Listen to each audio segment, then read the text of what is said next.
Connor Reed se tenait dans l'embrasure de la porte de son modeste appartement de 2 pièces. Il observait sa fille de 17 ans, Emma, penchée sur un ordinateur portable posé sur la table de la cuisine. Autour d'elle, des canettes vides de boissons énergétiques formaient une sorte de petite forteresse.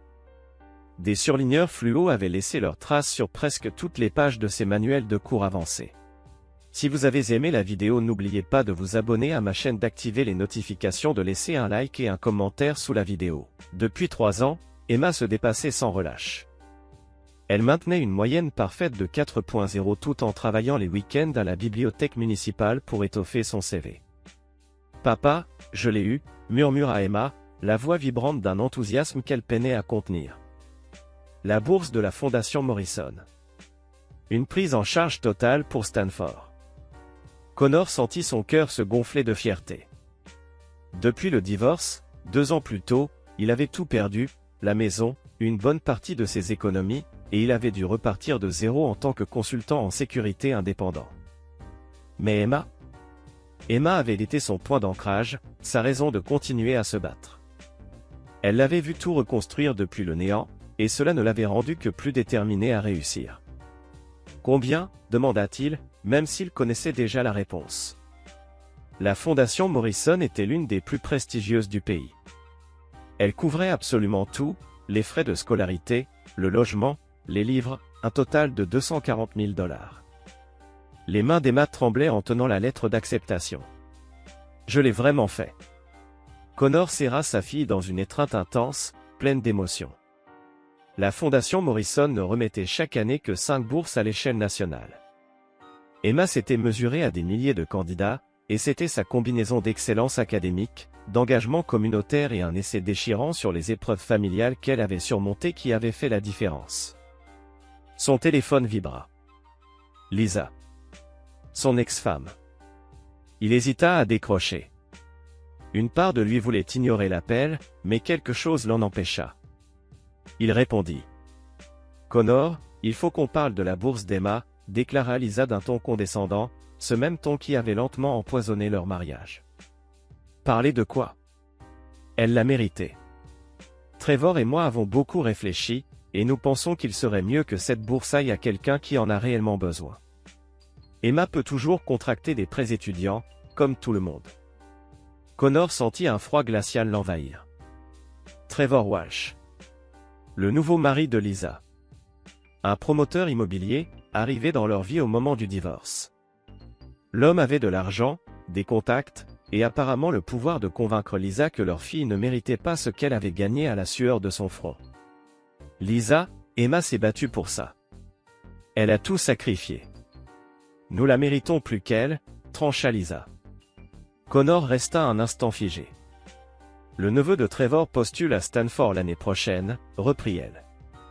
Et sa famille a connu de véritables difficultés, pas comme Emma, à qui tout a toujours été offert. Offert ? Tout offert ?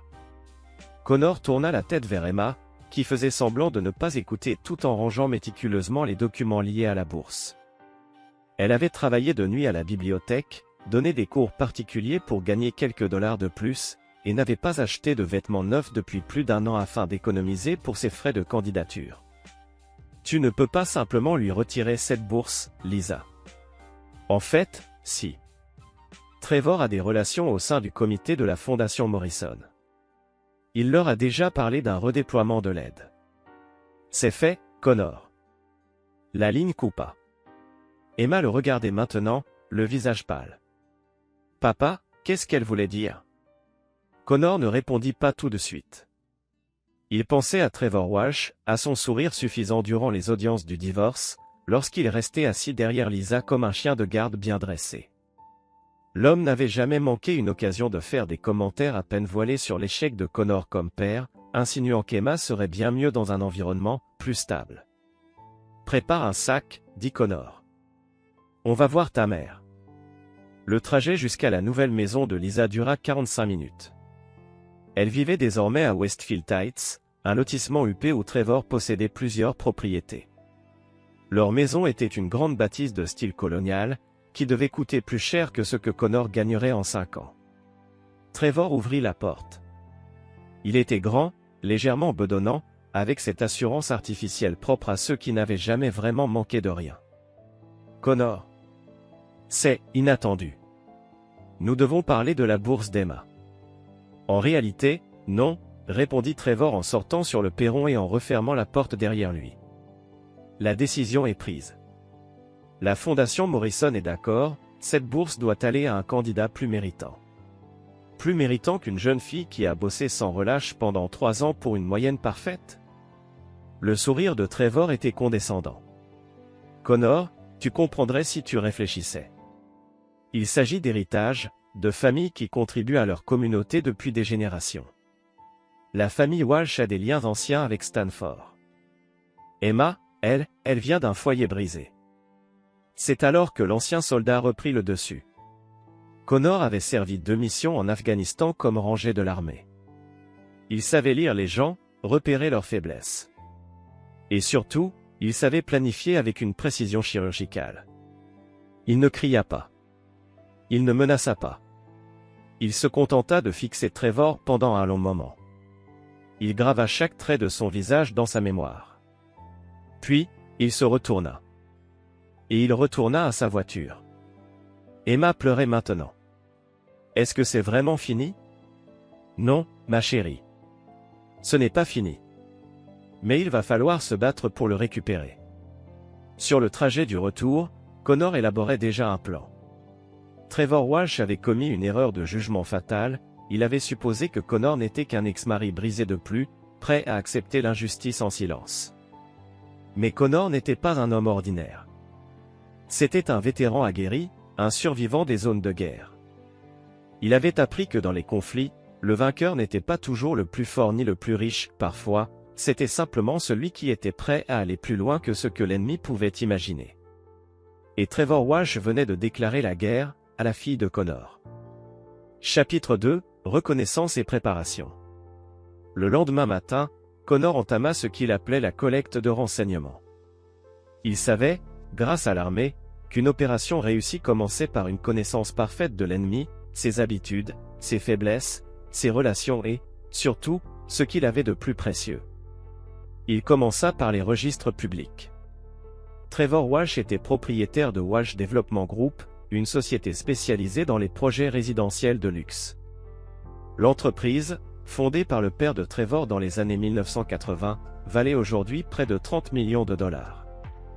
Trevor vivait des bénéfices de la société, tout en entretenant l'image d'un promoteur accompli. Pourtant, les recherches de Connor révélèrent que sa contribution réelle à l'entreprise était insignifiante.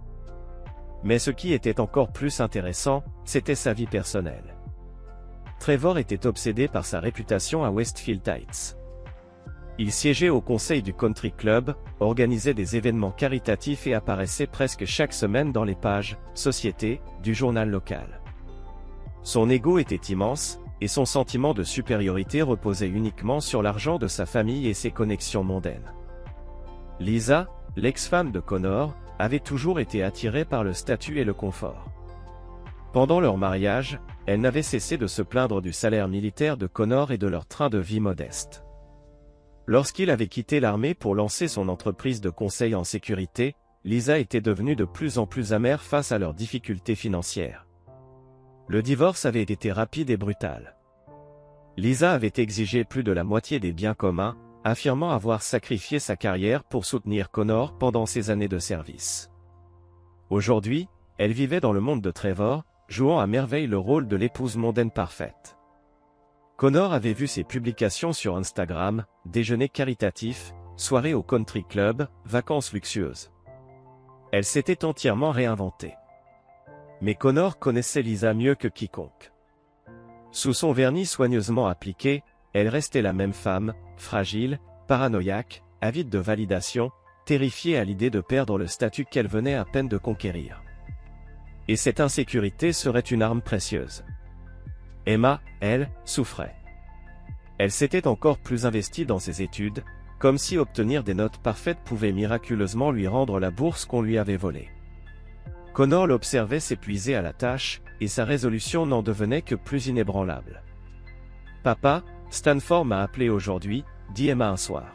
« Il y aurait un problème administratif avec ma bourse. Ils n'ont pas voulu m'en dire plus, mais ils m'ont conseillé de chercher d'autres financements. Connor serra les dents.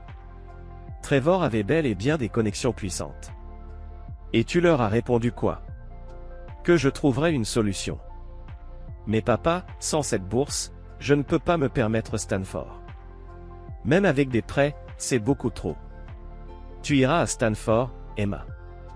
Je te le promets.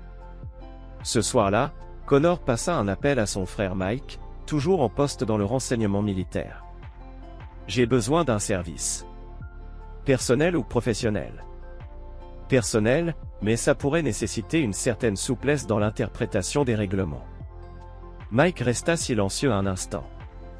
Qu'est-ce qu'il te faut? Des vérifications complètes sur Trevor Walsh et ses associés. Relevés financiers, habitudes personnelles, tout ce qui pourrait être utile. Et je veux savoir quel est son lien avec la Fondation Morrison. Connor, tu me demandes de faire de la surveillance civile. Ce n'est pas. Mike, ils ont volé la bourse de ma fille. Une bourse qu'elle avait méritée avec 3 ans de travail acharné et de sacrifice. Ils détruisent son avenir parce qu'ils pensent y avoir droit. Nouvelle pause. Envoie-moi ce que tu as. Je vais voir ce que je peux faire. 3 jours plus tard, Mike livra son rapport. Trevor Walsh était exactement ce que Connor avait pressenti, un enfant gâté, privilégié, qui n'avait jamais subi les conséquences de ses actes. Mais quelques détails ressortaient. Trevor avait un problème de jeu. Il se rendait régulièrement à Atlantic City, y perdant parfois des dizaines de milliers de dollars en un seul week-end. Il avait aussi une liaison avec sa secrétaire depuis plus de 6 mois. Il se retrouvait chaque mardi après-midi dans un hôtel du centre-ville. Plus important encore, le lien entre Trevor et la Fondation Morrison passait par son oncle, Richard Walsh, membre du conseil d'administration. C'était Richard qui avait manœuvré pour transférer la bourse à Kyle Walsh, le neveu de Trevor, un garçon aux résultats médiocres, sans aucun mérite particulier. Mais l'information la plus précieuse concernait l'entreprise elle-même. Walsh Development Group était lourdement endetté pour un nouveau projet nommé Riverside Commons, un complexe d'appartements de luxe. Le chantier avait plusieurs mois de retard, et les coûts dépassaient largement le budget prévu. Trevor avait personnellement garanti plusieurs prêts, mettant en péril à la fois les actifs de la société et ses biens personnels. Connor sourit en parcourant les informations. Trevor Walsh pensait être intouchable grâce à son argent et à ses relations. Mais ni l'argent ni les relations ne pouvaient le protéger d'un homme qui connaissait l'art de la guerre. Le plan commençait à prendre forme. Il serait complexe, exigerait un timing parfait et la coordination de plusieurs éléments. Mais une fois terminé, Trevor Walsh comprendrait enfin qu'il y a des hommes qu'on ne peut pas intimider. Et certaines batailles ne devraient jamais être commencées. Il passa un nouvel appel. Cette fois, ce fut à Danny Rodriguez, un ancien rangé de l'armée désormais reconverti en détective privé en ville. Danny, j'ai besoin de t'embaucher pour une mission de surveillance. Quel genre de surveillance? Le genre qui cartographie toute une vie. Chaque habitude. Chaque routine. Chaque personne avec qui il entre en contact. Je veux savoir quand il respire. Combien de temps me donnes-tu? 2 semaines. Et Danny, c'est personnel. La voix de Danny devint grave. Quelqu'un a fait du mal à ta famille? Ils ont blessé Emma. Donc ils nous ont tous blessés. Je commence demain. Quand Connor raccrocha, il ressentit ce calme familier, celui qui précédait toujours une opération de combat. La phase de reconnaissance était terminée. Il était temps d'engager l'assaut. Chapitre 3. La première frappe.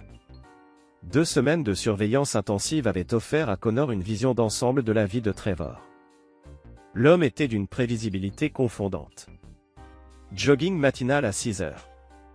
Bureau à 8h30. Déjeuner au country club. Liaison avec sa secrétaire les mardis. Chez lui à 19h tapante. Trevor vivait comme un homme qui n'avait jamais envisagé que quelqu'un puisse l'observer. Le plan de Connor comportait 3 phases. La première visait à instaurer une pression psychologique, faire comprendre à Trevor que chacun de ses actes avait des conséquences. La deuxième phase amplifierait cette pression tout en récoltant davantage de munitions. Et la troisième serait l'assaut final, celui qui détruirait tout ce à quoi Trevor tenait.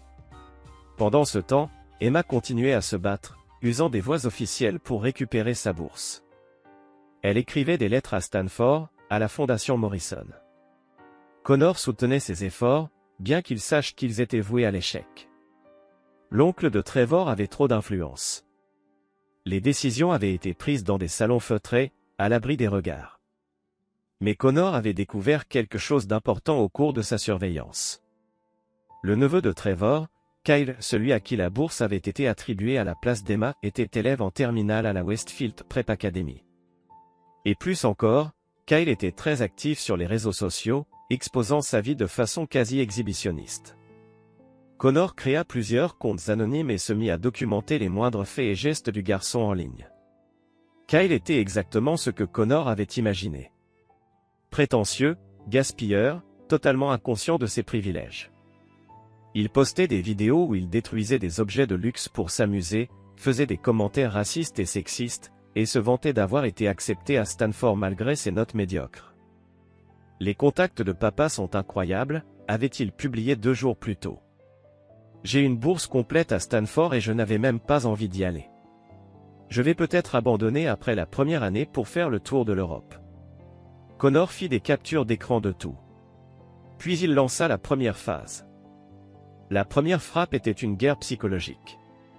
Connor savait que la plus grande faiblesse de Trevor, c'était son obsession pour son image et sa réputation. Alors il décida d'attaquer méthodiquement cette façade. Il commença doucement. Des dénonciations anonymes à l'IRS concernant les déclarations fiscales du Walsh Development Group. Un appel au bureau d'inspection des bâtiments signalant des préoccupations sur la sécurité du chantier Riverside Common. Une lettre anonyme au conseil du Country Club suggérant une enquête sur les dettes de jeu de Trevor. Chaque action était minutieusement planifiée pour semer la paranoïa sans jamais révéler l'implication de Connor. Trevor saurait qu'il était attaqué, mais il n'aurait aucune idée de qui était l'agresseur ni pourquoi. La révélation sur le jeu arriva la première. Connor avait envoyé Danny photographier Trevor au casino d'Atlantic City, capturant des clichés de lui en train de perdre lamentablement à des tables de poker. Ces photos furent envoyées anonymement à Lisa, accompagnées d'un mot. « Tu devrais savoir comment ton mari dépense ton argent. » La réaction de Lisa fut immédiate. Et brutale. Connor, en passant devant leur maison ce soir-là, put l'entendre hurler sur Trevor depuis la rue. La dispute dura des heures. Lisa menaçait de partir s'il ne mettait pas un terme à ses jeux d'argent. Puis vint l'inspection du chantier. L'inspecteur découvrit de nombreuses infractions au code du bâtiment sur le site de Riverside Common, ce qui entraîna un ordre d'arrêt des travaux. Cela coûterait à Trevor des centaines de milliers de dollars en retard. Le journal local couvrit l'affaire, soulevant des inquiétudes sur la sécurité et remettant en question la compétence de Trevor en tant que promoteur. Mais le coup le plus dévastateur vint lorsque Connor divulgua les publications de Kyle à un journaliste du journal étudiant de Stanford. L'article parut sous le titre « Un boursier de la Fondation Morrison qualifie son prix de « connexion de papa » et plaisante sur le fait d'abandonner. » La réaction fut immédiate et féroce.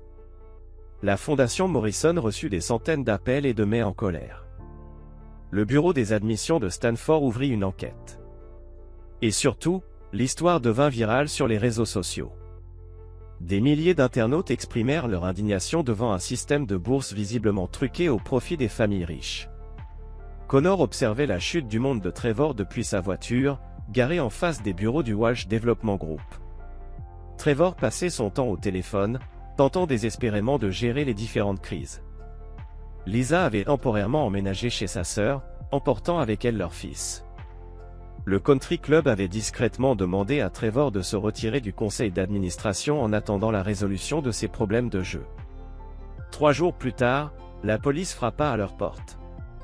Mais pas pour les raisons que Trevor imaginait. Connor avait usé de ses contacts pour organiser un audit complet des permis de construire et des déclarations fiscales du Walsh Development Group. L'enquête révéla que Trevor avait fraudé les normes de sécurité, coupant dans les budgets pour maximiser ses profits. Et il avait également fait plusieurs déductions douteuses sur ses impôts professionnels.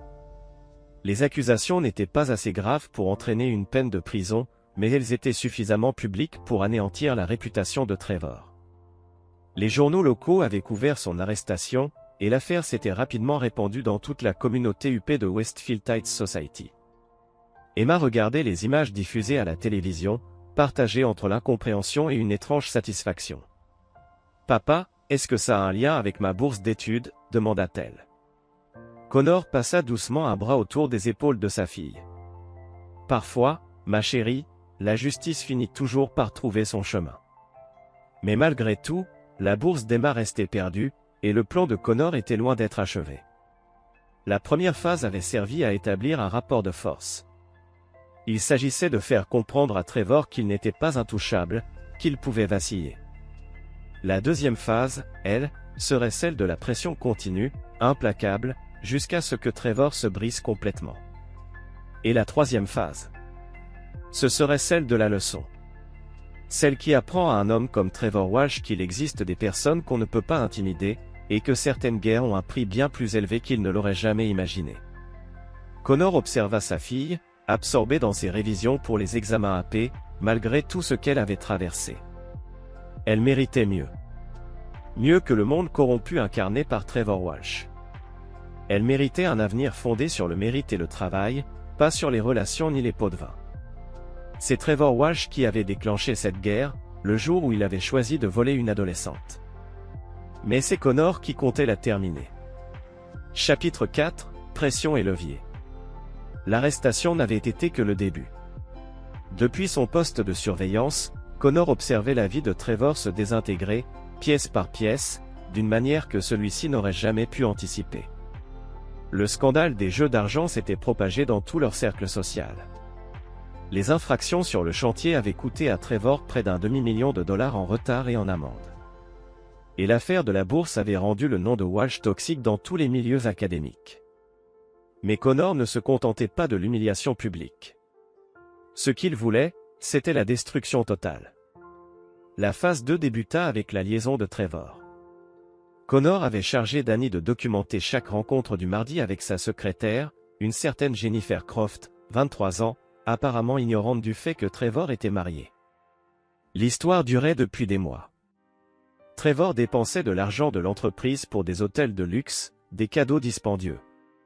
Connor rassembla patiemment les preuves, photos, reçus d'hôtels, messages interceptés grâce au dispositif de surveillance installé par Danny. Mais au lieu de les envoyer immédiatement à Lisa, l'épouse de Trevor, Connor décida de les utiliser comme levier. Il organisa une rencontre avec Trevor par l'intermédiaire d'un avocat, prétendant représenter un client anonyme possédant des informations sensibles sur le Walsh Development Group. Trevor, acculé par les scandales qui explosaient de toutes parts, accepta de rencontrer l'inconnu dans un café du centre-ville. Connor arriva avec une demi-heure d'avance, choisit une table dans un coin discret, idéal pour observer l'entrée.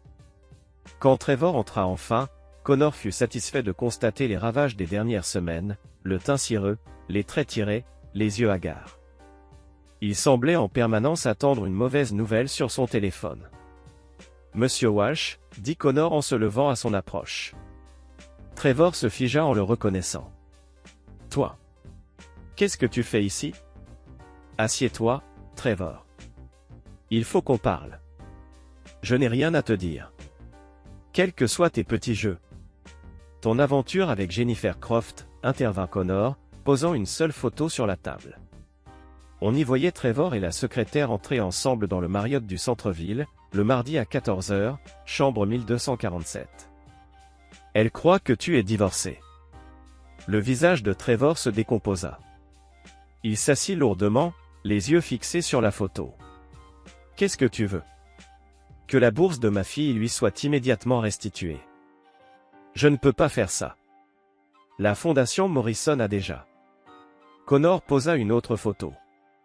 Trevor y apparaissait au casino d'Atlantic City, visiblement ivre, perdant lourdement à une table de poker. Tes dettes de jeu s'élèvent à 340 000 $.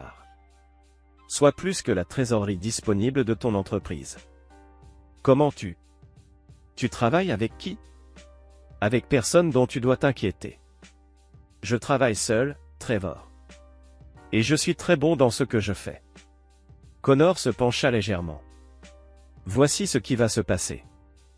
Tu vas appeler ton oncle Richard et lui dire qu'un nouvel élément est apparu concernant les qualifications de Kyle. Tu vas lui recommander de réattribuer la bourse à son bénéficiaire légitime, ma fille. Je ne peux pas, Kyle a déjà été accepté. Il a posté sur les réseaux sociaux qu'il envisageait de quitter l'université après sa première année pour voyager en Europe. Tu crois que la fondation Morrison va apprécier, quand elle investit $250 000? Trevor suait à grosses gouttes. Même si je voulais. Richard ne m'écoute plus. Il me considère comme un boulet, avec tout ce qui s'est passé. Connor esquissa un sourire glacial. Alors tu vas devoir le convaincre. Parce que si Emma ne récupère pas sa bourse dans les 72 heures, je commence à publier ce que j'ai. Les photos de l'adultère à Lisa. Les relevés de jeu à tes partenaires commerciaux. Et les irrégularités fiscales aux autorités fédérales. Tu me fais chanter? Non. Je t'offre une chance de faire ce qu'il faut. Ce que tu aurais dû faire avant de voler une adolescente de 17 ans. Trevor contempla les photos longuement. Et si je fais ce que tu demandes?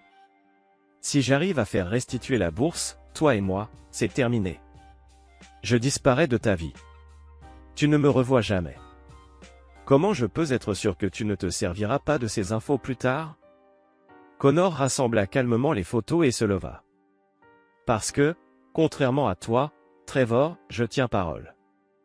Répare ça. Et alors, tout s'évanouira. Ne le répare pas, sinon je m'assurerai que tu perdes tout ce à quoi tu tiens. Trevor l'avait appelé ce soir-là. J'ai parlé à Richard. Il est prêt à reconsidérer la décision concernant la bourse, mais il a besoin de documents prouvant que Kyle n'est pas un candidat convenable. Tu les auras dans l'heure, avait répondu Connor. Connor avait déjà préparé un dossier complet, publication de Kyle sur les réseaux sociaux, relevés scolaires, déclarations publiques dans lesquelles il affirmait ne pas prendre la bourse au sérieux. L'épreuve était accablante. Elle fournirait à Richard Walsh le prétexte parfait pour revenir sur sa décision, sans jamais avoir à admettre une quelconque malversation. Mais Connor avait aussi préparé autre chose, un dossier complet sur Richard Walsh lui-même.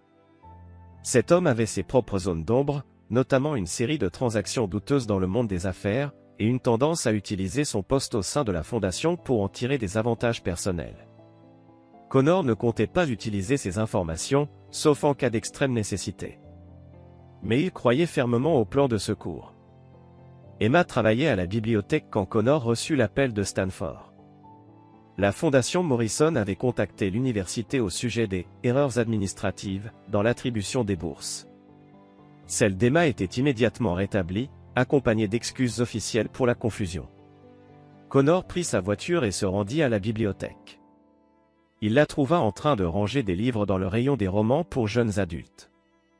Lorsqu'il lui annonça la nouvelle, elle laissa tomber les ouvrages qu'elle tenait et fondit en larmes. « Papa. Comment est-ce arrivé? Est-ce que tu as fait quelque chose ?» Connor la serra dans ses bras.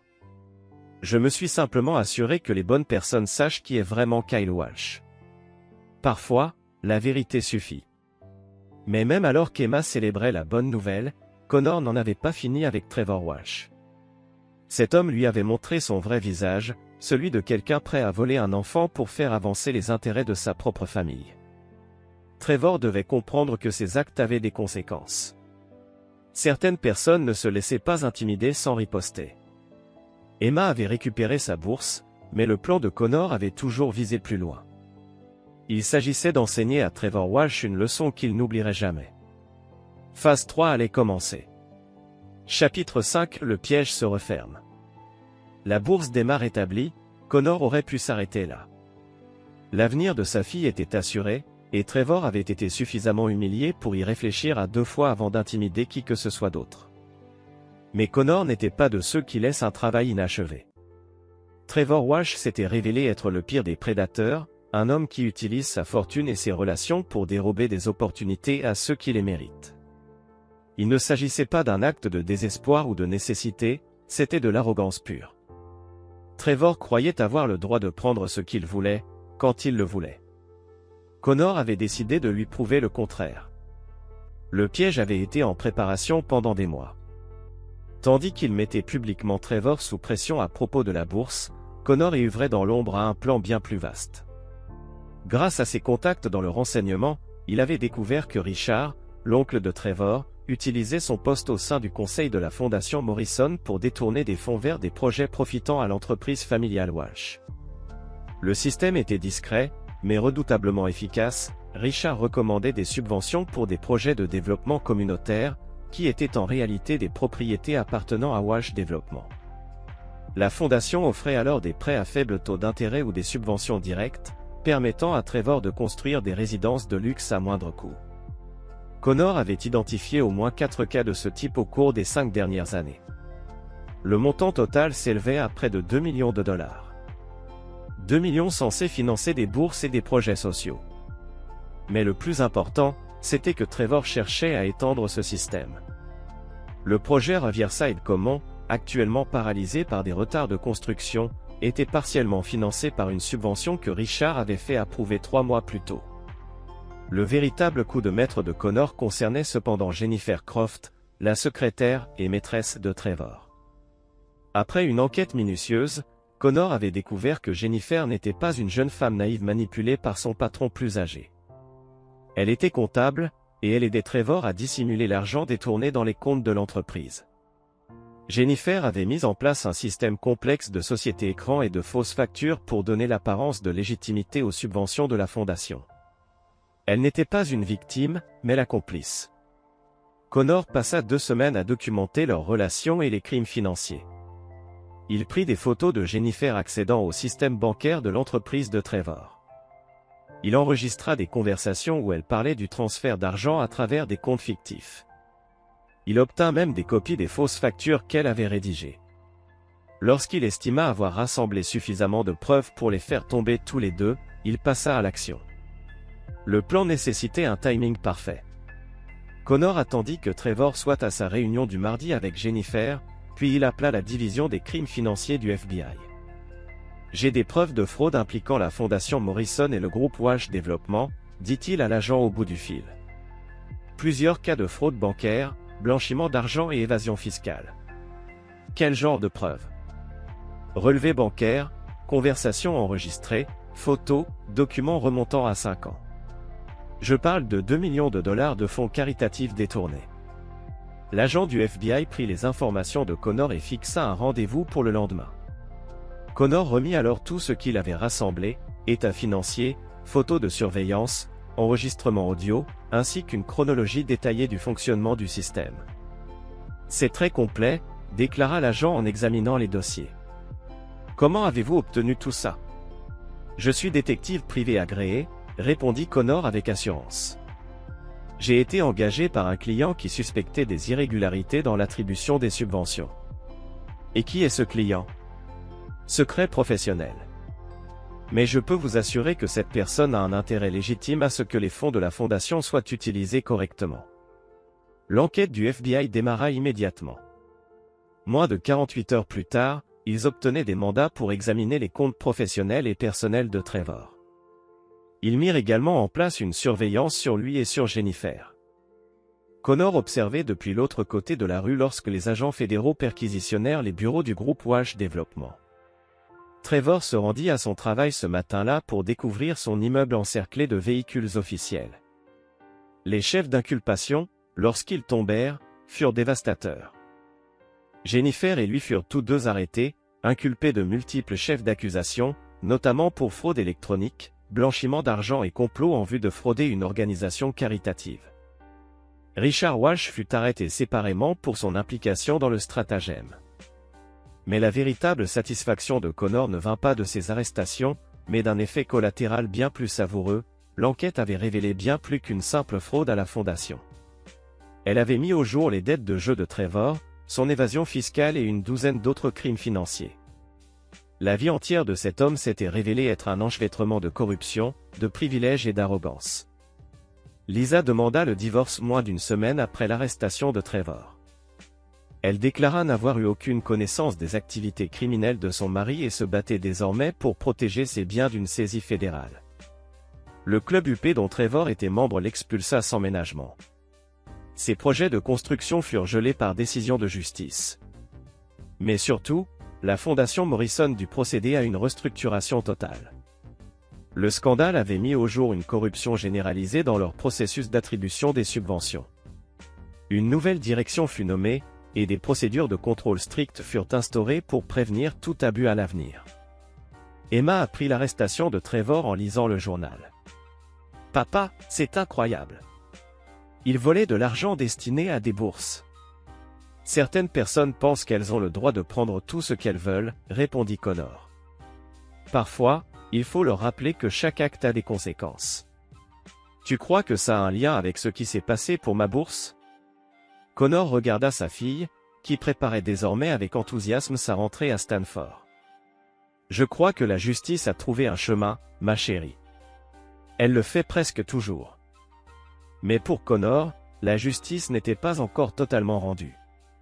Trevor Walsh faisait face à des accusations fédérales qui pouvaient le conduire en prison pour 20 ans. Son entreprise avait sombré, son mariage était terminé, et sa réputation irrémédiablement brisée.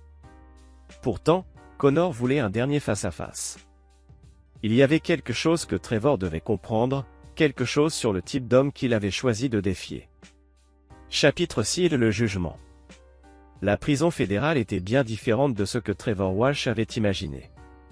Le centre de détention à sécurité minimale où il était incarcéré dans l'attente de son procès était propre, organisé, mais cela restait une prison. Sa demande de libération sous caution avait été rejetée, les procureurs avaient démontré qu'il représentait un risque de fuite, possédant d'importants avoirs à l'étranger. Connor attendait dans la salle des visiteurs, vêtu d'un costume gris sobre, ne portant rien d'autre que ses papiers d'identité. Il avait sollicité cette rencontre par les voies officielles, prétendant vouloir témoigner en faveur de Trevor lors de l'audience de détermination de sa peine. Lorsque Trevor entra dans la pièce, Connor fut frappé par son apparence, l'arrogance artificielle qu'il arborait autrefois avait disparu. Il ne restait qu'un homme visiblement brisé, effrayé, peut-être pour la première fois de sa vie. « Qu'est-ce que tu fais ici ?» demanda Trevor en s'asseyant en face de Connor, de l'autre côté de la table en métal. « Je voulais voir comment tu t'adaptais à ta nouvelle réalité. » Les mains de Trevor tremblaient légèrement alors qu'il les joignait pour tenter de se contenir. « C'est toi qui as fait tout ça. La bourse, c'était juste le début. » « Non, Trevor. La bourse, c'était la fin. Tout le reste, c'est toi. Tu paies pour 30 ans de vie à croire que tu pouvais tout prendre sans jamais en subir les conséquences. Je risque 20 ans de prison fédérale. Ma vie est finie. » Connor s'adossa à sa chaise. « Ta vie n'est pas finie.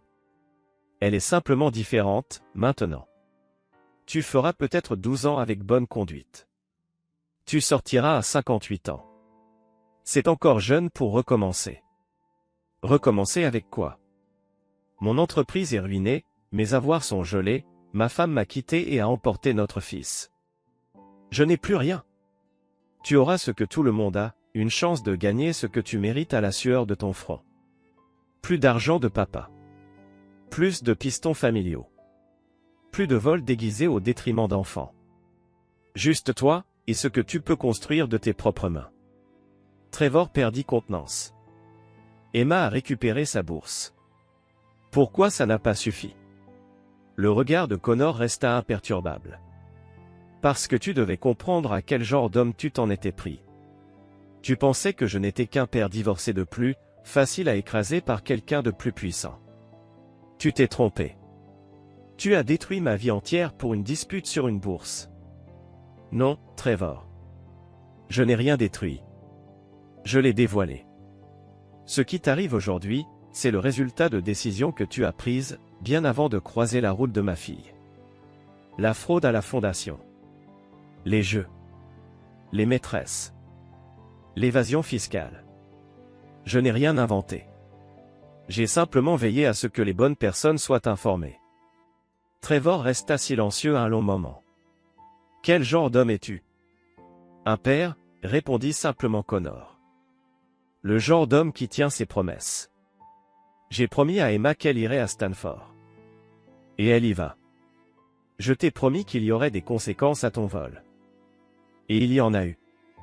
Le FBI a dit qu'une enquête sur les subventions de la fondation avait duré des mois. C'était toi. C'était moi, oui. J'aime faire les choses jusqu'au bout.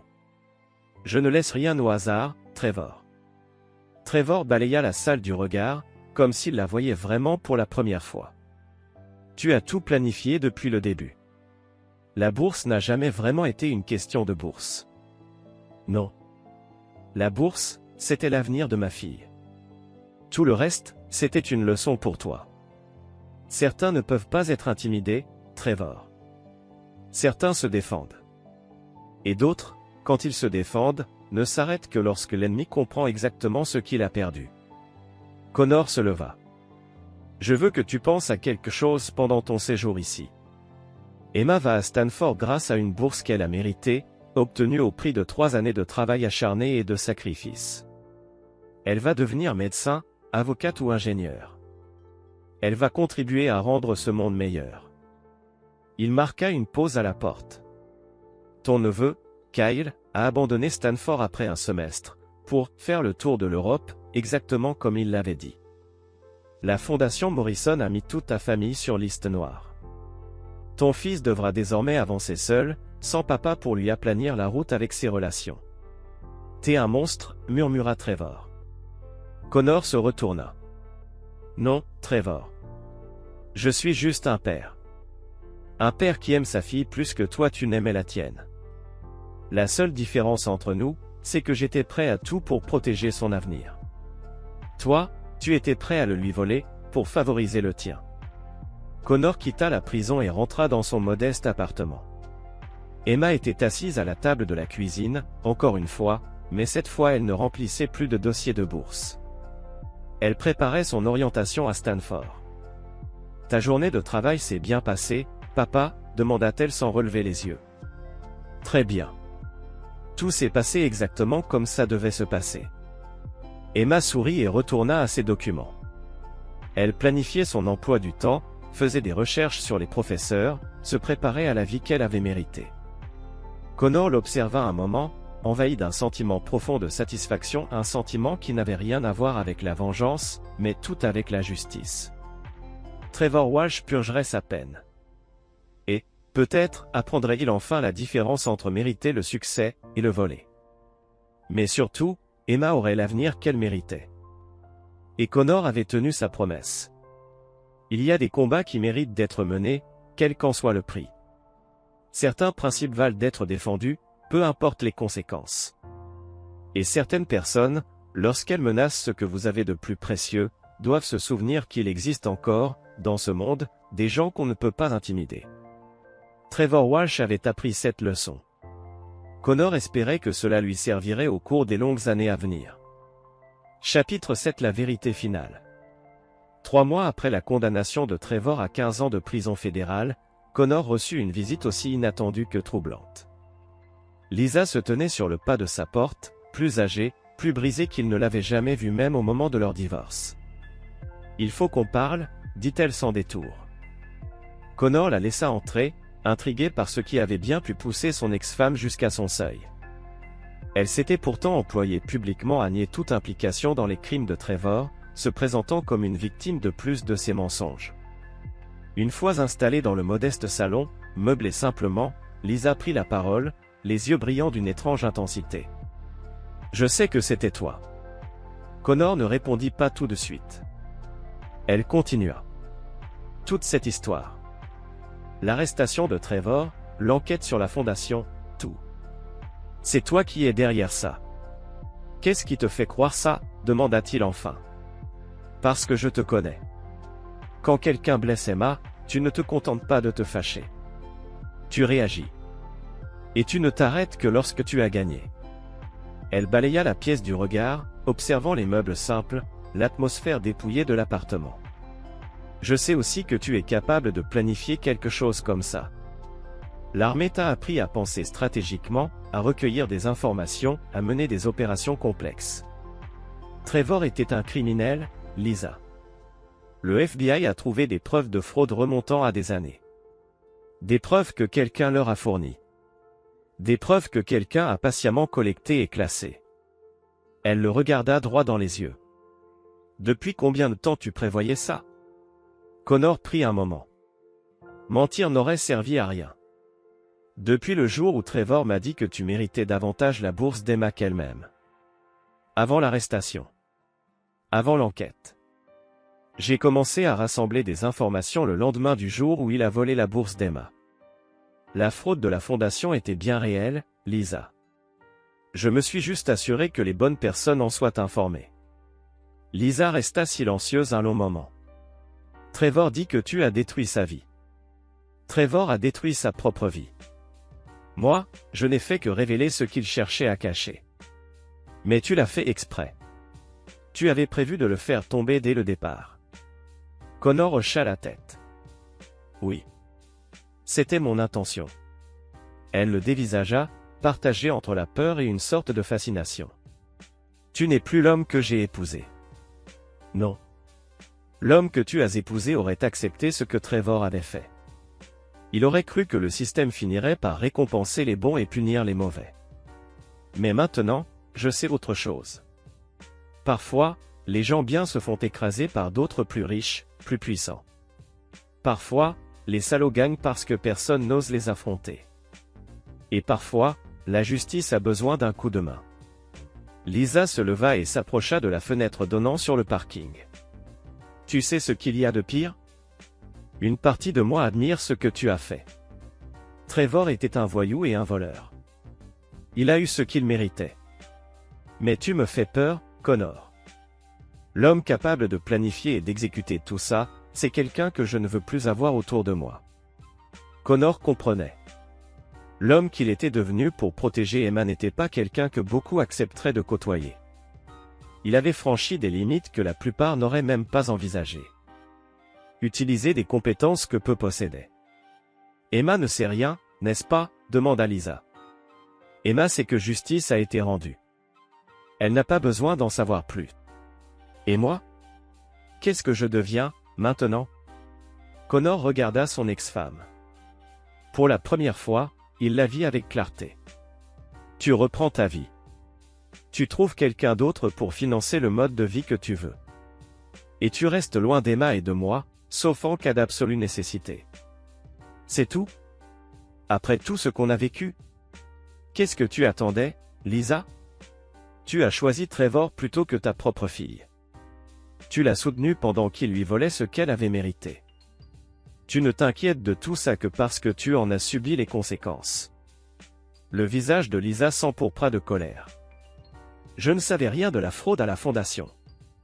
Je pensais que Trevor se servait simplement de ses contacts pour aider son neveu. Et ça te convenait? Priver une jeune fille méritante d'une bourse pour l'offrir à un garçon qui ne l'avait pas gagnée? Je pensais que ce serait mieux pour Emma à long terme. La famille de Trevor avait de l'argent, de l'influence. Ils auraient pu l'aider plus tard. Connor se leva, le regard froid. Cette conversation est terminée. Tu as fait ton choix quand tu as décidé que la famille de Trevor méritait la bourse d'Emma plus qu'Emma elle-même. Tu vis avec les conséquences. Et si je m'étais opposé à lui? Et si je lui avais dit non? Alors Emma aurait gardé sa bourse. Trevor continuerait probablement à voler la fondation. Et tu serais encore marié à un criminel qui n'aurait simplement pas encore été attrapé. Lisa fit un pas vers la porte. J'avais peur, Connor. Trevor avait de l'argent, des avocats, des relations. Je ne pensais pas pouvoir me battre contre lui. Moi aussi, j'avais peur, Lisa. Peur que l'avenir de ma fille lui soit volé par des gens convaincus d'y avoir droit. Mais la différence, c'est que moi, j'ai choisi de me battre. Après le départ de Lisa, Connor resta seul dans son appartement silencieux. Il repensa à tous les choix qu'il avait conduits jusqu'à ce moment. Il était devenu un homme capable de détruire la vie d'un autre avec une planification méthodique et une exécution impitoyable. Ce n'était pas l'homme qu'il avait été en épousant Lisa, ni celui qu'il était en quittant l'armée. Mais c'était celui qu'il avait dû devenir pour protéger Emma. Ce soir-là, Emma rentra de son travail à mi-temps à la bibliothèque, pleine d'enthousiasme. Elle parlait de la semaine d'orientation à Stanford, où elle partait dans 2 semaines. Connor l'aidait à préparer ses affaires. Papa, j'ai reçu un mail de mon conseiller académique. La Fondation Morrison veut me présenter dans sa newsletter, comme exemple d'élève ayant surmonté l'adversité. Connor sourit. C'est formidable, ma chérie. Elle m'a demandé si je voulais écrire quelques lignes sur ce que signifie pour moi la bourse. Sur ce qu'elle représente, l'opportunité, le mérite, la victoire sur les obstacles. Et qu'est-ce que tu lui as répondu? Que j'adorerais écrire quelque chose. Que cette bourse représente tout ce en quoi je crois, le travail acharné, la persévérance, la justice. Et récolter ce qu'on sème. Emma s'interrompit un instant, posant sur son père un regard attentif. Papa, je peux te poser une question? Bien sûr. Tu penses que Trevor Walsh était vraiment coupable de tous ces crimes? C'est quand même une sacrée coïncidence qu'il ait été arrêté juste après que la bourse ait été rétablie.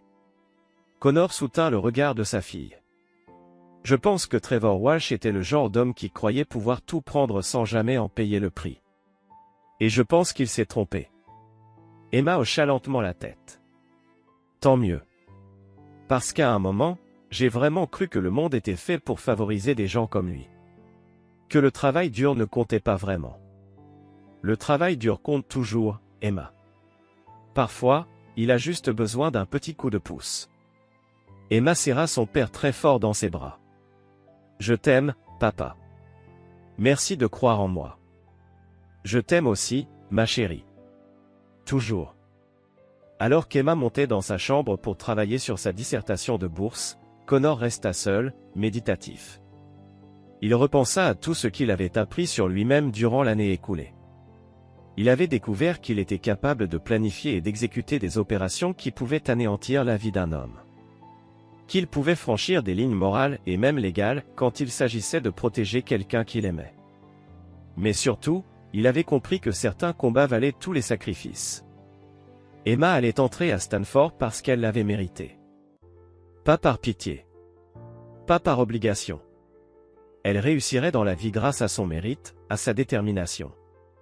Et Trevor Walsh, lui, passerait les 12 à 15 prochaines années dans une prison fédérale, à apprendre ce que cela signifie de voir ses choix dictés par les décisions des autres. Peut-être qu'il en sortirait meilleur. Peut-être pas. Quoi qu'il en soit, Connor avait tenu sa promesse, Emma allait à Stanford. Et Trevor Walsh savait, désormais, exactement quel genre d'homme il avait tenté de défier. La justice, pensa Connor, n'était pas toujours belle. Mais elle était parfois nécessaire. Chapitre 8, Stanford et les nouveaux départs. Le campus de l'université Stanford, en ce mois d'août, ressemblait exactement à ce qu'Emma avait tant de fois imaginé lors de ses longues nuits passées à réviser pour obtenir des notes parfaites, des toits en tuiles rouges, des palmiers, et une atmosphère académique vibrante, presque électrisante, qui semblait promettre un avenir infini de possibilités. Connor l'aida à s'installer dans sa chambre universitaire, observant avec une fierté muette sa fille se transformer sous ses yeux. De l'adolescente épuisée au bord de tout perdre, elle devenait peu à peu une jeune femme assurée, prête à conquérir le monde. « Papa, c'est incroyable », dit Emma en regardant par la fenêtre, découvrant l'immensité du campus. « Je n'arrive pas à croire que j'y suis vraiment. » Connor ressentit alors une satisfaction profonde, presque viscérale. La jeune fille qui avait travaillé de nuit à la bibliothèque pour payer les frais de candidature à l'université se retrouvait maintenant entourée des ressources et des opportunités propres à l'une des meilleures institutions du monde. Durant la semaine d'orientation, Connor fit la connaissance d'autres parents et entendit leurs histoires. Certains étaient de riches professionnels ayant économisé pendant des années pour financer les études de leurs enfants à Stanford. D'autres venaient de milieux plus modestes et avaient consenti d'énormes sacrifices. Quelques-uns, comme Connor, étaient là parce que leurs enfants avaient décroché des bourses complètes. « Votre fille doit être exceptionnelle », déclara le docteur Patricia Kim, une autre mère, dont le fils avait reçu une bourse partielle. La Fondation Morrison est d'une exigence rare. Elle l'a méritée, répondit simplement Connor. Elle a eu de la chance aussi. La bourse est allée à la bonne personne. J'ai entendu dire qu'il y avait eu une certaine controverse plus tôt cette année, un étudiant non qualifié aurait reçu l'aide. Connor hocha la tête. C'est ce qu'on m'a dit aussi. Apparemment, la fondation a découvert que l'élève en question avait des qualifications douteuses et qu'il utilisait ses relations familiales plutôt que ses compétences. Tant mieux qu'ils aient découvert la vérité. Les bourses devraient revenir à ceux qui les méritent. Ce soir-là, Connor dîna avec Emma dans un petit restaurant à proximité du campus. Elle rayonnait d'excitation en parlant de ses cours, de ses professeurs, et de ses camarades. « Papa, j'ai rencontré mon professeur référent aujourd'hui. Professeur Martinez. Elle enseigne le droit constitutionnel. Elle m'a dit que j'avais les bases académiques pour envisager des études de droit après la licence. C'est ce que tu veux faire? Je crois, oui. J'aimerais aider les gens qui ne peuvent pas s'aider eux-mêmes. Peut-être travailler dans le droit civil ou le droit de la famille. » Connor sourit. Ce projet de carrière semblait correspondre parfaitement au caractère de sa fille. Emma avait toujours été guidée par un désir ardent de justice et d'équité. « Il y a autre chose, dit-elle alors, avec une légère gêne. La professeure Martinez m'a demandé d'où venait ma motivation. Ce qui m'avait poussé à travailler si dur au lycée. Et tu lui as répondu quoi? Je lui ai parlé du divorce, de comment on avait dû tout recommencer à zéro. Du travail à la bibliothèque. Des heures passées à réviser, parce que je savais que l'éducation était ma seule voie vers une vie meilleure. » Emma s'arrêta un instant, jouant avec sa fourchette. « Mais je ne lui ai pas parlé de ce qui s'est passé avec la bourse, de Trevor, du vol, de son arrestation. Je ne savais pas comment expliquer tout ça. » « Tu n'as pas besoin de l'expliquer, ma chérie. Ce n'est pas ton histoire à raconter. Ton histoire à toi, c'est que tu as travaillé dur, gagné une bourse, et que maintenant tu es ici, à Stanford, en train de poursuivre tes rêves. Mais j'ai l'impression de laisser de côté quelque chose d'important. Comme s'il y avait tout un PAN de cette histoire que je ne comprenais pas. » Connor tendit la main et attrapa celle de sa fille. « Emma, certaines choses dans la vie doivent être prises en main par les adultes, pour que les jeunes puissent se concentrer sur leur avenir. Ce qui est arrivé avec Trevor Walsh faisait partie de ces choses. Tu as eu quelque chose à voir avec son arrestation? » Connor la regarda, observant dans ses yeux toute l'intelligence, toute la conscience, toute la maturité qu'il avait menée jusque-là. Et cette perception unique du monde, cette lucidité tranquille qui avait toujours fait d'elle quelqu'un de spécial. Elle était désormais assez mûre pour comprendre les dilemmes moraux complexes, mais elle s'apprêtait aussi à commencer une nouvelle vie, une vie qui ne devait pas être assombrie par les zones d'ombre de la justice. « J'ai veillé à ce que les bonnes personnes connaissent la vérité sur Trevor Walsh, » dit Connor d'une voix mesurée. « Je n'ai pas créé ces crimes. Mais j'ai fait en sorte qu'ils soient découverts. » Emma hocha lentement la tête. « Parce qu'il a essayé de me voler ma bourse. » « Parce qu'il a essayé de te voler ton avenir, » confirma Connor. « Et parce que je t'avais promis que tu irais à Stanford. » Ce que tu as fait, c'était légal? En grande partie. Et ce qui ne l'était pas, était nécessaire. Emma resta silencieuse un long moment, digérant ces révélations. « Tu es fier de ce que tu as fait? Je suis fier que tu sois ici, à obtenir ton diplôme grâce à ton mérite et à ton travail. Je suis fier que Trevor Walsh ait appris qu'il y a des conséquences à intimider les autres. Et je suis fier que la Fondation Morrison ait revu tout son système de bourse pour éviter que cela n'arrive à d'autres étudiants. Mais es-tu fier des méthodes que tu as utilisées? Demanda-t-elle enfin. Connor prit un moment pour réfléchir à la question. Je suis fier d'avoir été prêt à faire tout ce qu'il fallait pour protéger ton avenir. Que cela fasse de moi un homme bon ou mauvais, je suppose que c'est aux autres d'en juger. Emma serra la main de son père. Pour moi, tu es mon père. Et c'est tout ce qui compte. Ils terminèrent leur dîner, puis marchèrent à travers le campus de Stanford, à l'heure où le soleil se couchait. Emma désigna la bibliothèque où elle comptait passer le plus clair de son temps, le dortoir où elle s'était fait ses premiers amis, et le bâtiment où elle assisterait à son premier cours de droit constitutionnel. « Papa, j'ai encore une question. Qu'est-ce que c'est? » Trevor a été condamné à 15 ans de prison. Ça me semble long, juste pour une fraude à la bourse. Trevor n'était pas seulement coupable de fraude à la bourse, répondit Connor. Le FBI a découvert qu'il détournait de l'argent de la Fondation Morrison depuis des années. De l'argent qui aurait dû aller à des étudiants comme toi, et qui est allé à des projets liés à l'entreprise familiale. Combien? Près de 2 millions de dollars, sur 5 ans. De quoi financer des dizaines de bourses pour des étudiants méritants. Emma s'arrêta net. Il a volé l'avenir de dizaines d'étudiants. Il a volé des opportunités. Des rêves. Des vies. La bourse qu'il m'a prise n'était qu'un vol parmi tant d'autres. Alors, quand je me suis assuré qu'il soit attrapé, ce n'était pas seulement pour toi, Emma. Je protégeais aussi tous les futurs étudiants qui méritaient une chance équitable. Emma leva les yeux vers la tour de l'horloge de Stanford, visible au loin. Alors je suis contente que tu aies fait ce que tu as fait. Même si c'était effrayant et compliqué. La justice l'est souvent, ma chérie. Le lendemain matin, Connor se préparait à repartir. Emma était installée dans son dortoir, inscrite à ses cours, prête à entamer sa vie universitaire. En pliant ses affaires, Connor repensa à l'année écoulée.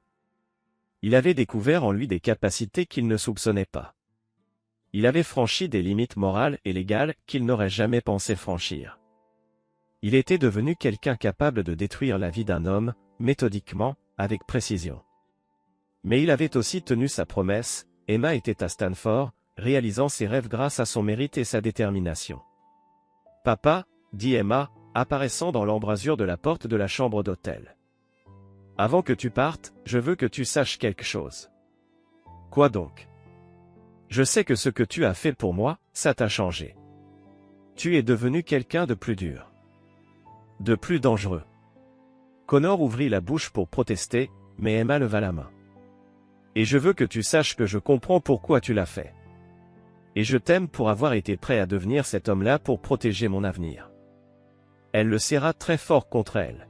« Mais je veux aussi que tu me promettes une chose. »« Laquelle ? » ?»« Promets-moi que tu essayeras de redevenir celui que tu étais avant tout ça. Celui qui m'a appris que les bonnes personnes finissent par être récompensées. Et que les mauvaises finissent par payer. » Connor la tint contre lui, conscient du poids de sa demande. « J'essaierai, Emma. Je te le promets. » En quittant Stanford, Connor repensa à cette promesse. Elle lui demandait de retrouver foi en la justice sans avoir à la fabriquer lui-même. De redevenir quelqu'un qui faisait confiance aux institutions pour défendre les innocents et punir les coupables. Ce serait difficile. Cette dernière année lui avait trop appris sur le fonctionnement réel du monde, sur la manière dont les puissants prennent ce qu'ils veulent, tant qu'aucune main ne les arrête. Mais pour Emma, il essaierait. Parce que la jeune femme qui étudiait désormais à Stanford, grâce à une bourse qu'elle avait méritée, méritait aussi de vivre dans un monde où son père n'était pas toujours prêt à faire la guerre. Même si Connor ne pouvait jamais redevenir entièrement l'homme qu'il avait été avant Trevor Walsh, il pouvait au moins tenter de devenir quelqu'un digne de la fille pour laquelle il s'était tant battu. Chapitre 9, le prix de la protection. 5 ans plus tard. Connor se tenait dans le public lors de la cérémonie de remise des diplômes de la faculté de droit de Stanford. Il regardait Emma traverser la scène pour recevoir son doctorat en droit. Elle avait obtenu son diplôme summa cum laude, décroché un poste dans un prestigieux cabinet spécialisé en droit civique, et se préparait déjà à défendre ceux qui n'avaient pas les moyens de se défendre eux-mêmes.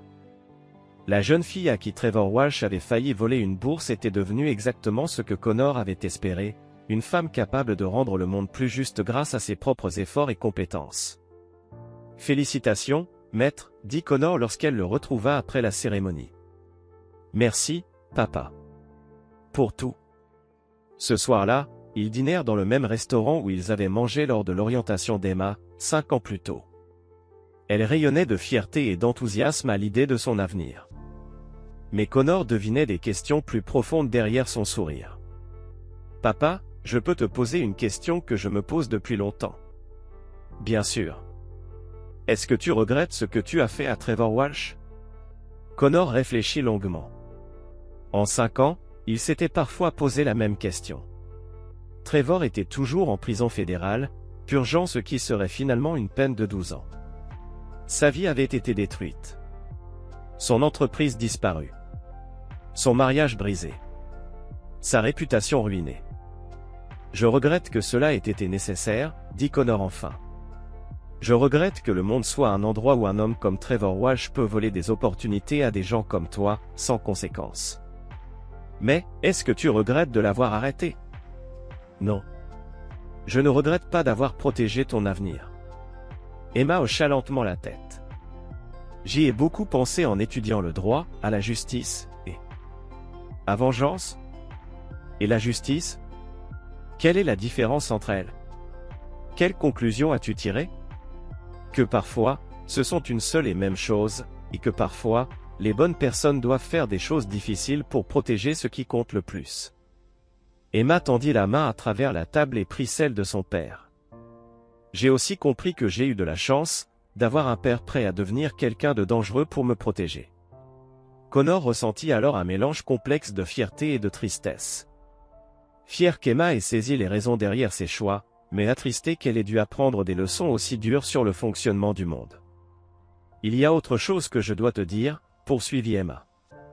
J'ai reçu une lettre le mois dernier, de Trevor Walsh. L'expression de Connor se durcit. Que voulait-il? S'excuser.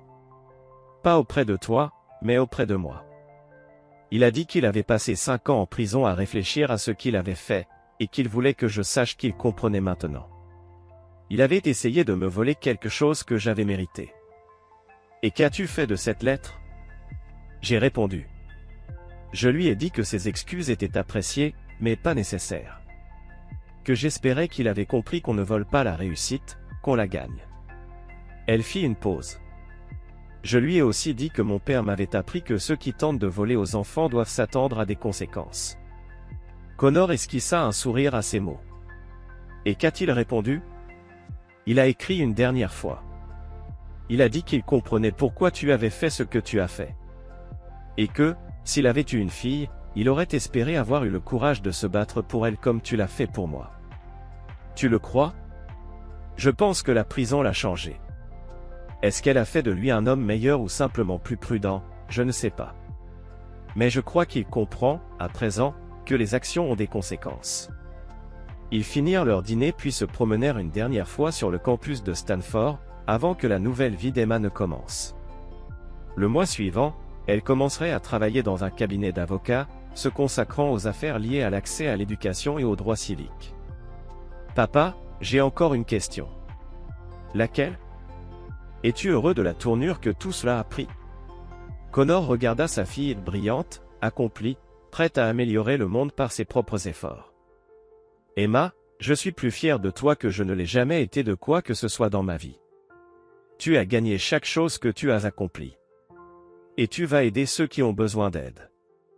Mais, es-tu heureux? Connor réfléchit à la question. Les 5 dernières années avaient été complexes. Il avait bâti une entreprise prospère de conseil en sécurité, mais il ne s'était jamais remarié, n'avait jamais eu de relation sérieuse. L'homme qu'il était devenu pour protéger Emma n'était pas quelqu'un que les autres trouvaient facile à côtoyer. Il avait gardé contact avec quelques anciens camarades militaires, mais la vie civile lui semblait étrangère à présent. Il en savait trop sur la manière dont le pouvoir fonctionnait réellement, comment les gens riches et influents pouvaient tout s'approprier, jusqu'à ce que quelqu'un les en empêche. « Je suis satisfait, » répondit-il enfin. « J'ai tenu ma promesse. Et justice a été rendue. C'est suffisant. » Emma s'arrêta de marcher et se tourna vers lui. « Papa, j'ai besoin que tu me promettes quelque chose. » « Quoi donc? » « Promets-moi que tu vas essayer de trouver un peu de bonheur pour toi. Tu as protégé mon avenir, mais tu mérites un avenir aussi. » Connor croisa son regard et y vit une inquiétude sincère. Elle comprenait que, pour la protéger, il avait sacrifié quelque chose d'essentiel, une foi fondamentale dans la bonté des gens et des systèmes. « J'essaierai, Emma. Promets-moi que tu essaieras vraiment. Peut-être, recommencer à sortir avec quelqu'un. Peut-être, faire confiance à quelqu'un assez pour le laisser entrer dans ta vie.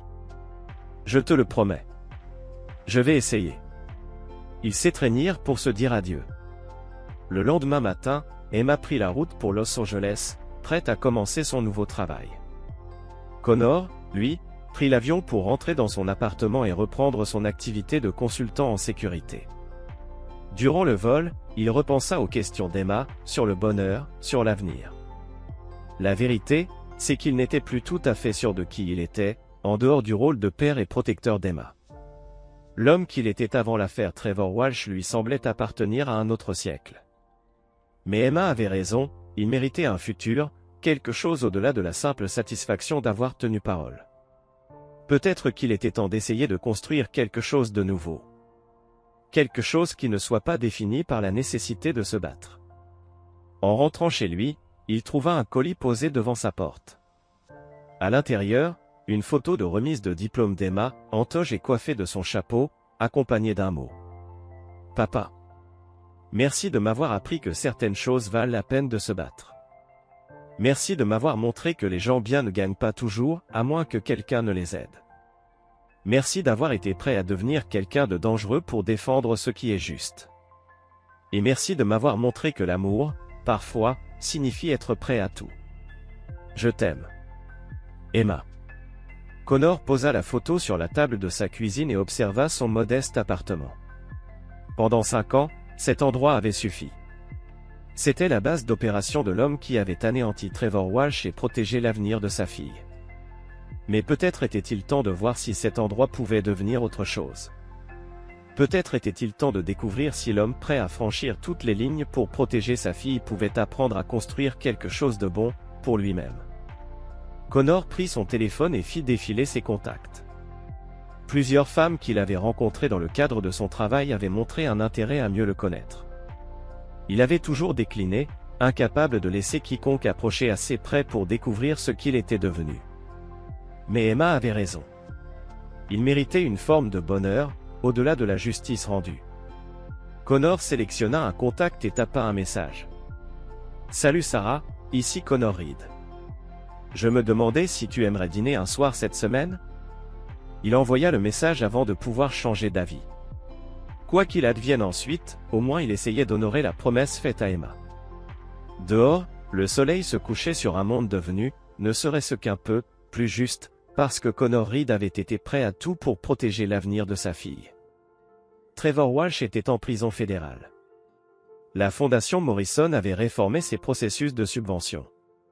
Et Emma entamait sa carrière d'avocate en droit civique. Connor avait appris que la justice n'est pas toujours belle, mais qu'elle est parfois nécessaire. Et parfois, quand le combat prend fin, il devient possible de construire quelque chose de nouveau à partir de ce qu'il reste.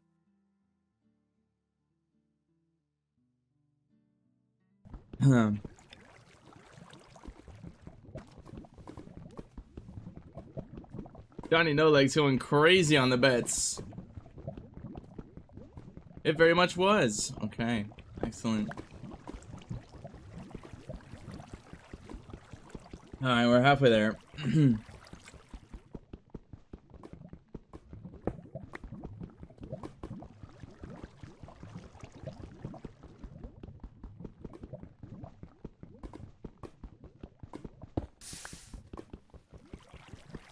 This shit rigged.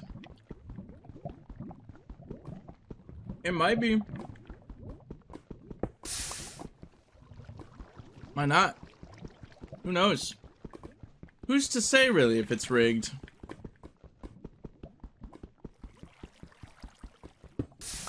The roulette gods curse me? I don't know, bro.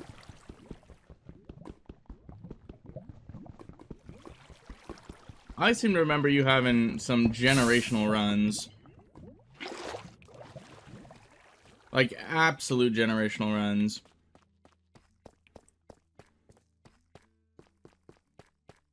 What goes up must come down, am I right, chat? Okay. More diamonds, excellent. And now look at me. You still have a fuck ton, right?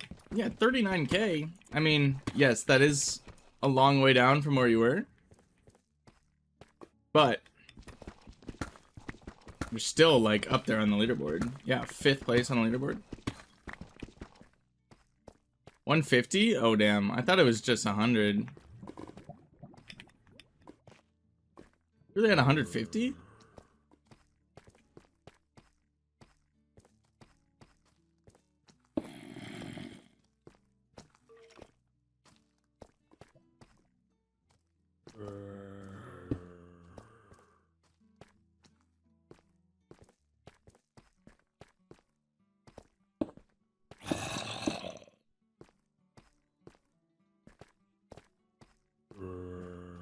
Okay. Starting to run out of cave at this depth, at least.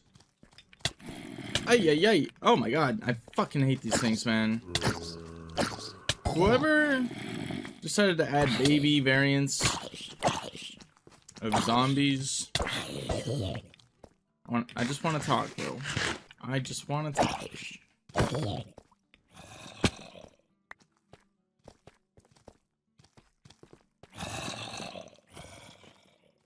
Okay, so we're at 2 diamonds. Oh, there's some right here. Fuck. Disable jumping. Ouch. Well. Okay.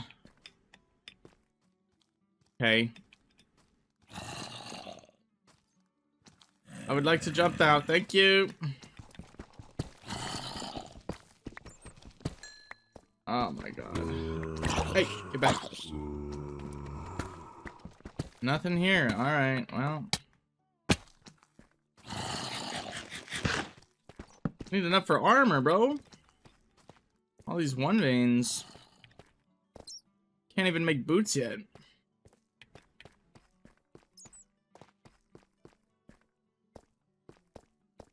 Oh, I haven't been over here, have I? Oh, yes, I have. This is right where I came down. Bang!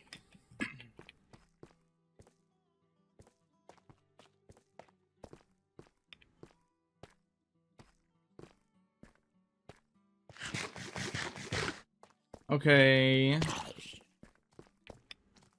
It's a start. Ouch. Oh, there's gold up here. I need to get that.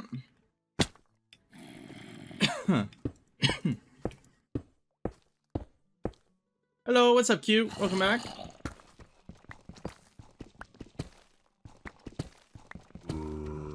No, stop disabling jumping, dude. Oh my god. Can I? Oh, I can't reach it. Yippee! Alright, everything's fine.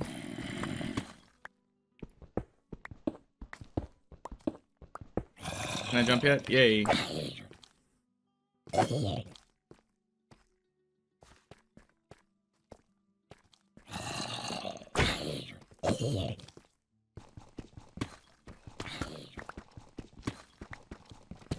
How we doing today, Q? Thanks for watching.